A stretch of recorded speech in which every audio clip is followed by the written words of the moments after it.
આ વાતથી એ જસ્ટિફાઈ નથી થતું કે એમને ભાજપમાં જોડાઈને પ્રફુલ્લભાઈ કે રાજભાઈએ સમાજ પર કોઈ મોટો ઉપકાર કર્યો હોય, પરંતુ આ એક રોલ કેવી રીતે બન્યો ભાજપમાં જોડાવાનો એને સમજવા માટે દર્શકો માટે આપણે કહી દઈએ.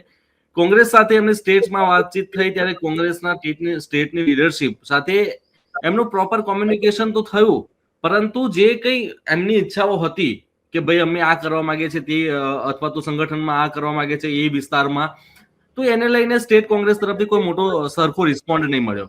અને ગુજરાતનો આદિવાસી સેલ જે કોંગ્રેસ છે, કોંગ્રેસનો આદિવાસી સેલ છે, એના તરફથી પણ સાવ નીરસ પ્રતિક્રિયા મળી. તેના કારણે તેઓ અંતમાં ભાજપમાં જોડાયા. હવે ભાજપમાં કેવી રીતે જોડાયા એ પણ એક સમજવાનો પ્રશ્ન છે.